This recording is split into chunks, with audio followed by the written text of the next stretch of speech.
ঘের থেকে আজকে এই মাছটা উঠিয়েছি। তার সাথে সাথে আজকে অনেক মজার মজার খাবার রান্না করেছি এবং সারাদিন কি করলাম সব কিছুই আপনাদের সাথে শেয়ার করব। তো বন্ধুরা, আমার ভিডিওটা কেমন লাগে অবশ্যই কমেন্ট করে জানাবেন। আসসালামু আলাইকুম, কেমন আছেন বন্ধুরা? আলহামদুলিল্লাহ, আমি অনেক ভালো আছি। আজকে ভিডিওটা সকাল থেকে শুরু করছি। সকালবেলা নাস্তা করার জন্য এখানে আমি আলু ভাজি করে নিয়েছিলাম।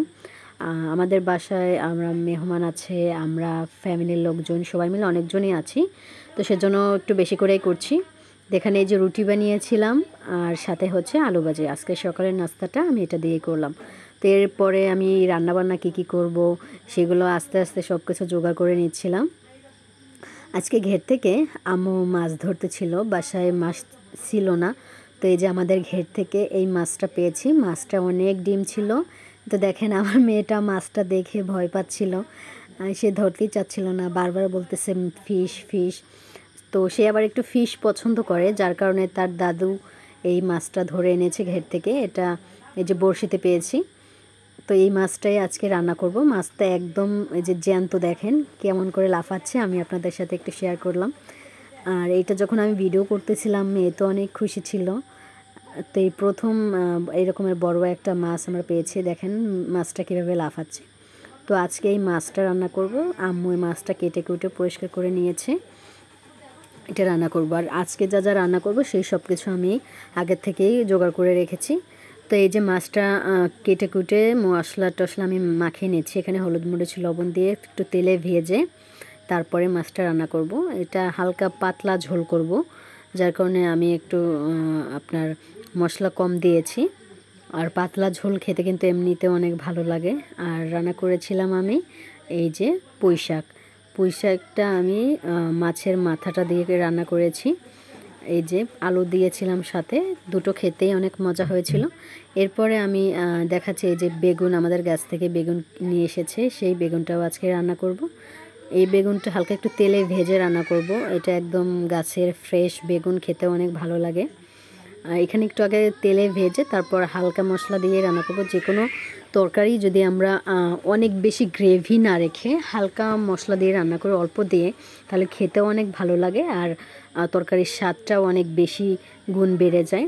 আর এখানে আমি রান্না করব গরুর মাথা আর নরলি গলার যে অংশটা থাকে সেগুলো ছিল।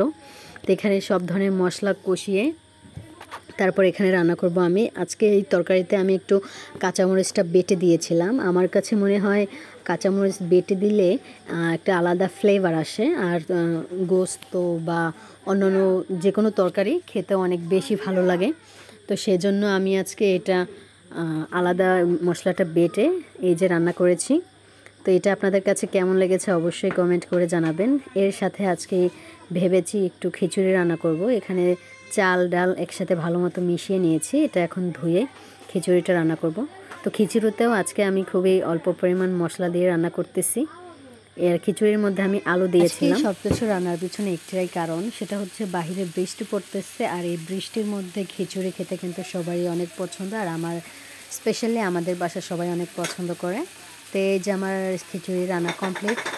আর এই বৃষ্টির ওয়েদারে যে কোনো রান্নাবান্না যে কোনো খাবার দাবার কিন্তু অনেক বেশি ভালো লাগে, কারণ পরিবেশটা একদম শান্ত থাকে। আমার কাছে এই জন্য স্পেশালি খুবই ভালো লাগে। তো এই যে রান্না করার ফাঁকে আমরা সবাই মিলে একটু মুড়ি মাখা খাচ্ছিলাম, এখানে ঝালমুড়ি বানাচ্ছিলাম। এটাও আমরা মাঝে মধ্যেই খেয়ে থাকি, সবাই অনেক পছন্দ করে।